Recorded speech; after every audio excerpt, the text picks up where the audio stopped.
Today we are going to discuss about approximation of numbers. Okay. So for our talk today, we will only restrict to decimal representation of number. Already we have the idea how to write any number in the base exponent form. Okay. So in numerical analysis, often we will deal or rather face with the idea of approximating a number. Suppose you are provided, let me start with an example. Suppose we are provided with a number, say 1 by 3. Now, how can you express 1 by 3? You can write 0.33.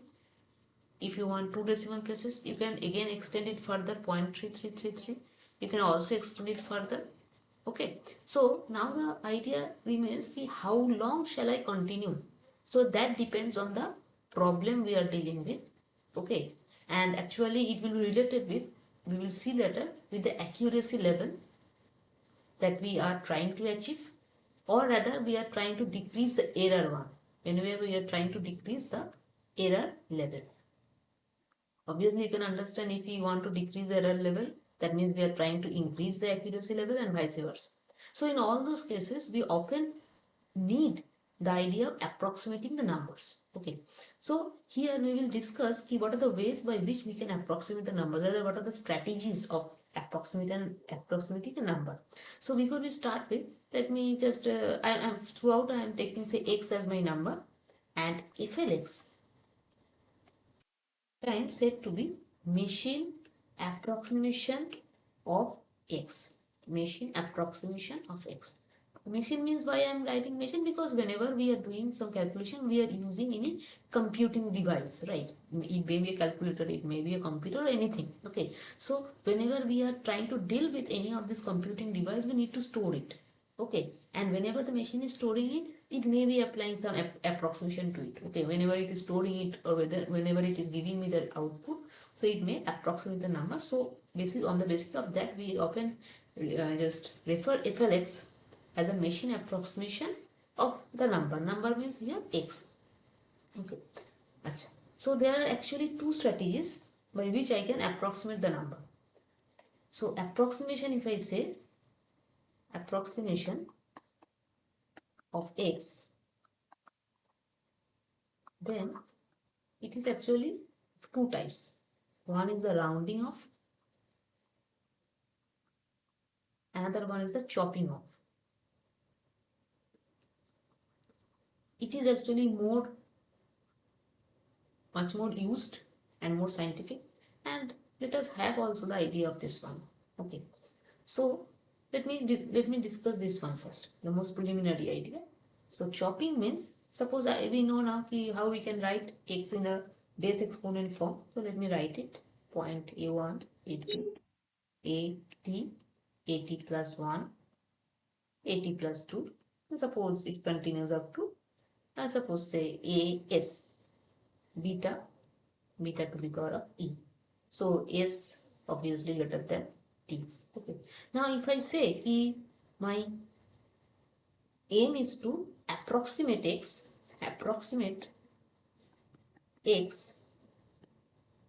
up to t decimal places. If I say like this. Okay. So if I say up to t decimal places, approximate x by chopping. If I mention this, by chopping. Chopping, as the name suggests, what you are trying to do? You are truncating the number. Actually, I should not be focusing on the or truncating only for chopping. Actually, whenever we will be doing the rounding of things, there also we will be truncating the number, but it will be a modified truncating. And for chopping, we will be just truncating the number, How much should I truncate as your demand? What is my demand? Up to t decimal places x is to be approximated. That means up to t decimal places I have to keep the number, and the remaining one I have to remove it. That means here I should truncate this part out. That means truncate means do not consider it in your approximation. That means my FLX after chopping, as per my demand of considering x 80 decimal places, it should be what? Point A1, A2, at minus 1, at to the base b, beta to the power of t, whatever you have given it is just not coming. Let me just write it a bit here. Beta to the power So this is the FLX I have obtained after chopping. Okay. So this is one method. Another method is the rounding up method. And that is the most used one, commonly used one. Actually, we use this one much more than anything else. Okay. So let me just see how we are using it. Okay. So for rounding method of approximation. So here what we do, or rather write FLX as FLX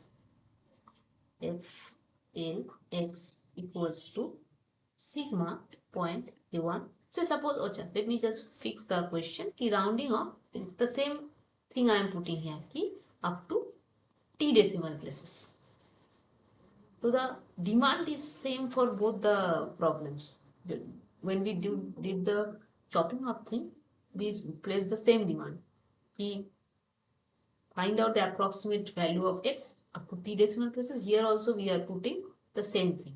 But for rounding, let me see what is where the strategy differs. So FLX equals to sigma, let me write A1, A2, AT minus 1, AT beta E. Okay. This one, if there is a conditional thing coming here, AT plus 1 is less than beta by 2. Or if this condition is not holding, then in that case, it will be FLX equal to sigma point A1, A2 up to 80. Let me put another bracket here. Beta plus 0.000 and this continues. Last one, 1. Where is the 1 coming? Let me put the beta. 1 is coming at the t place, tth position. Tth position. Okay. This one. Okay. And then as we usually multiply beta to the power of. Okay. When this will come, this representation, if this does not hold, that means 80 plus 1 crosses this limit. That means what will be the possibility? It is greater than or equal to beta 2, a beta by 2 and less than beta. Okay. So as you may see, whenever what are these 80s? This A1, A2, A3, 80 plus 1 we have seen in the base exponent form that these are nothing but all the AIs are lying between this thing. Okay. Now I am dividing this one into two halves. 1 up to beta is a number. Okay. So whatever base you are taking, say if you had, as I am taking 10, so beta is 10 by 2, then beta is beta by 2, this means 5. If you are taking any other thing, then that will vary accordingly. Okay. So what will happen? I am dividing it into two cases. One is 0 up to beta by 2, wherever when you are not touching beta by 2. For this one, you are touching beta by 2 and going up to the maximum limit of less than beta, that means beta minus 1. Okay. So for this one, this part, I am using this representation, and for this part, I am using this representation. So what are the two things that is differing here? In the first part, you see, whenever I am just in this range or in this part of the possibility, then actually you are doing nothing but doing chopping. See, this is the same method as chopping. Up to 80 I have kept and the remaining one I have removed. Okay. So this is exactly I am chopping out. Nothing else I am doing whenever my 80 plus 1 is strictly less than beta by 2. Now for this portion, whenever my 80 plus 1 is exceeding beta by 2 or is at most beta by 2 value, then what we are doing, we are keeping that chopping part. You see, up to 80 I have kept as the number it was. Sorry. As the number it was. And then what I have done extra? I have added another fraction or another small number. What is the number? Is 0 point, all the zeros you are putting. When I am putting 1, so these are all zeros. I am putting 1 at the tth position. So whatever is the T as value, that means where from I get the information about T? From your question only, because you at the very beginning you said to find out Tth decimal place approximation of X. From there only I am getting the idea what is the value of T. Okay. So that thing, whatever T I have expressed in my question, that T, that decimal place, that digit place will be taken into consideration. There only one will come and remaining all will be zero after decimal. So that one, whatever the number is coming, you will add it up one. So what will happen if you see carefully, this 80 is already there at the Tth position. Okay. Tth position, and you are adding this one with this number and this number. When you are adding all these digits a1 a2 up to 80 minus 1 will remain the same. What will happen? This will differ. So suppose, let me demarcate it. This will differ. This 80 will get differed due to this one. Okay. So what will now become? If you write it, it will become sigma point a1 a2, this one plus 1. That means the when this is in your beta by 2 80 plus 1, 80 plus 1 is greater than equal to beta by 2, then your number becomes say 80 minus 2, 80 minus 1, then 80 plus 1. So see the difference which is coming, and beta to the power of b, whatever that was there. Okay, so this is the difference. So you are applying rounding off method. What you are doing, you are, in case your 80 plus 1 exceeds beta by 2, you are increasing the last required digit by 1. You are increasing the last required digit after decimal, okay, by 1. All the remaining remains the same, and after t you are not taking anything. Okay, so let us now provide with an example for better clarification. Let us consider example. Now let me consider the example of, say, suppose your number is 0.3584763. Okay. So suppose I place one by one question. Okay. So suppose I want to round up and keep up to 4 decimal places. 4 decimal places. Okay. Let me concentrate on this one first. Up to 4 decimal places. So what are the decimal? What is my requirement? 1, 2, 3, 4. I want to keep up to this. Up to this level, I want to keep the. I want to see the approximate one. Okay. So if you apply the standard or the rather trivial chopping one will give you what? Chopping will give you only the removing this part. So that means 0.3584. Done. And rounding, what will happen? For the rounding part, so what do I need to take care about? The t. What is the t here? T here is 4, because I have placed 4 here. T at the decimal place to t equal to 4. Acha. So what will happen? T I should write just C at this point, because it is the 4th position. Acha, if you are confused about this 4 here, let me use any other number. Say 2. Doesn't match. So 2. Okay. So accordingly it will be 2. So rounding, what will happen in rounding of? If I want to see up to this, then I have to take care that whatever is happening in the t plus 1th digit. T plus 1 means 5th digit. Okay, so this is the 5th digit. So if it is the 5th digit, then what is the 5th digit value? 7. Now what is my beta here? Let me write. My beta here is 10, right? So beta by 2 is 5. Okay. So my 80 plus 1, that means A5 is 7, and that is greater than beta by 2. So I am falling in which case? I am falling in the second case. As you see, I am falling in this one. Okay. So this rule will be applicable. This rule will be applicable, not this one. Okay. This one will not be applicable right now for the example I am doing. Okay. So what will happen? Okay, then I understood 80 plus 1 is greater than beta by 2. So the next one will be applicable. That means what will happen now? My number will be 0.3582 plus 0. How many zeros? 3 zeros up to 80 minus 1.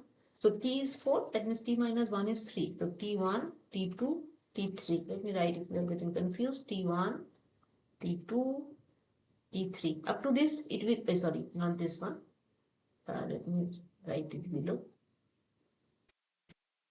Okay, so up to this, the same number will remain. And what will happen here? It will change. How much it will change? T, this 4, 3 I am putting zeros. T equal to 1 to 3. At the 4th place, that means t equal tth place, I am putting this. Okay, so my number becomes what? Equal to 0.3583. So this is my rounded off number. And whenever we use approximation number, we should mention what is the level of approximation we are applying. So correct up to 4D or 4 decimal places I have to write like this. Again, let me take this one. So suppose I want to keep up to, this is 4, so 5, 6, up to 5 decimal, 6 decimal places if I want to keep. Next, the same example, 0.358263. Now I need up to 6D. Again, if you apply chopping, this standard, I won't be involving much. It will be 35867. And rounding, what will happen in rounding? 6th place, right? So t equals to 6 here.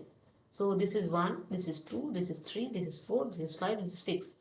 So t6 means t plus 1 is 7 and t minus 1 is 5. Right. So 7th place means what I am having? 3. Right? At t equals to 7. Okay? And 3 is less than, beta means 10 by 2. That means 3 is less than 5. Okay? So what I will do? I will apply rounding off, but I will fall in the first category. First category means which part of the formulation? This part of the formulation. This one. Okay? So as per the rule, nothing will change and it will remain the same as chopping. Nothing will change. So let me just write it down. It will be 0.358267 only. Only 3 is removed. No other change. Okay. So that gives the idea that okay, in this way we are doing the chopping and rounding. And suppose if 5 is there, as I said, so suppose instead of 3, for example, if you take this same example, only a bit modified, the 7, 5 is there. And I am doing again the 6 decimal places approximation. Then 5 means t plus 1th, at the t plus 1th place I am having 5, t plus 1th digit. Okay? So at t plus 1th digit I am having 5, 5 is equals to beta by 2. So again I am falling in where? I am falling in the next case. That means this case only. This one. Because you see equality is involved here. So what will happen? Happen again, it will increase by 1. That means it will become 0.358267 plus 0 point up to 1, 2, 3, 4, 5, then 1. This thing. That means if you add it up, you will get 358268. And as usual, correct up to 6D. Correct up to 6D.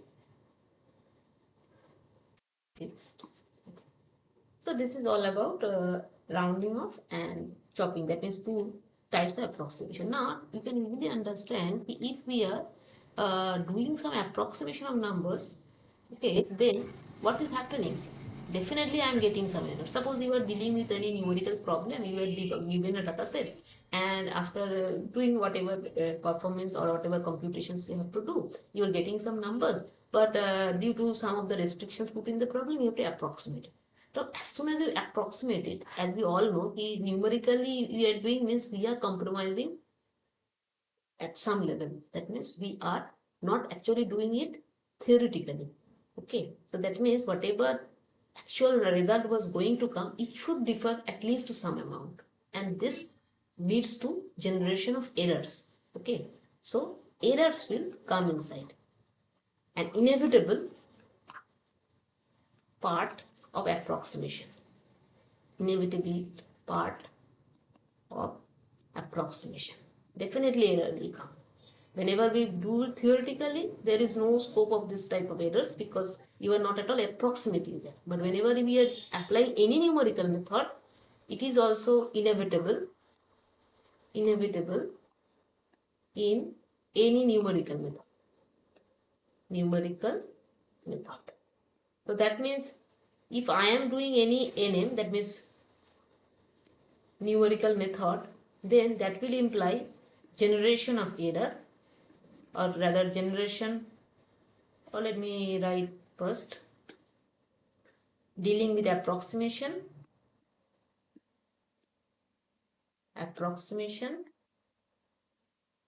and as we are dealing with approximation, that will imply generation of error. Okay, so what is our target? Our target should be minimize the error. Minimize the error. Okay, so if you want to minimize the error, we need to at least have the idea what are the different types of error that may occur, and also we need to have the idea about the different problems we are dealing with. We need to have idea of different error types, and then also obviously it is problem specific. That means we need to have the idea what problem we are dealing with. Okay, so this obviously involves discussing any numerical method in details. So as soon as we go on, or in near future, whenever we will be discussing any method, we will try to focus on what are the sources of error that may crop in. But right now, at the basic level, we can have the idea, or rather develop the idea of different types of errors. Okay, so let us focus on this part. Different error types. Different error types. So I just fix my notation. It may be you may use any other notation also. So let x be a number. X is any number, and xt I used to denote the true value. True value means whatever the value actually the number is. Okay, that means you have not applied any approximation. Then that is the true value. And then the xa, that is the actually the FLX which we are talking about earlier. Here we denote it as xa. So the approximate value. True value of which? True value of x, and this is the approximate value of x. So as soon as we are fixing these two notations, let me first introduce the most basic one, that is the absolute error. And this is the one which is most useful also. You will see whenever we will be dealing with any numerical method. So absolute error. Okay. What it is defined as EA equals to xt minus x. Absolute, as the name suggests, I am not worried about the sign. That means I will always consider positive. I am worried about the difference between the two. Difference in between the true value and the approximate value you are getting. Okay, so that will be the, obviously you can understand this is obvious metric of error, because you are seeing, or rather concentrating on how much your approximate value is differing by the true value that you are supposed to get. Okay, then next is the relative error. So this one is the first one, this one is second. Relative error, as the name suggests, error with respect to some quantity, right? So that means, let me write this a notation, a symbol I am just using here. This is EA by xt. That means I am getting the error with respect to what? With respect to the true value. Obviously, if it is your benchmark, this was my true value. Now I am deviating, or rather getting some different value from it. So I should now try to know how much I am differing from this number below, because this is my actual value. Okay, so keeping that concept in mind, we are defining relative error taking xt in the denominator. That means with respect to it I am saying. So that is the concept of relative error, because in the numerator part you see I have taken this one only, the difference between the two. And the denominator with respect to the quantity xt, so we have put xt in the denominator. Okay. And the last one is the just a derivative form of these two. So third is the relative percentage error. And you can easily understand it is nothing but if I write by EP, whatever you are getting, that means with respect to xt you have measured. So now with respect to 100 base, what can be the value of your error? So that means it will be equals to EA by xt into 100%. Okay. So this is the thing you are getting. Okay. So you can just take any example and simply just see it. Suppose you take a xt as a true value 0.33, x approximate value, let me just increase it a bit only, 333, and approximate value you are taking 33. That means I have taken up to 2 decimal places. See, whether by rounding or by chopping, whatever you do on this number up to 2 decimal places, if you want to keep, you will get this one only, because the rule follows as we have discussed before. Okay, so what will be my EA? My EA will be simply the difference between the two. So any number, the largest one I am putting, 0.33 means obviously 00. That means 0.00. See here, whatever you are getting, 3. Okay. So this is your EA. Then whatever you have to just calculate it. That is what is your ER. ER is 0.0033 by 0. What was the actual value? So this one 3 3. Whatever you just calculate and can find it out, and then your EP will be whatever you are getting this ER. That means 0.00 033 by 0.3333 into 100%. Okay. So that resolves up, that means you will be getting actually 0.33 by 0.3333%. Okay. So you just calculate and find out whatever will be your answer here.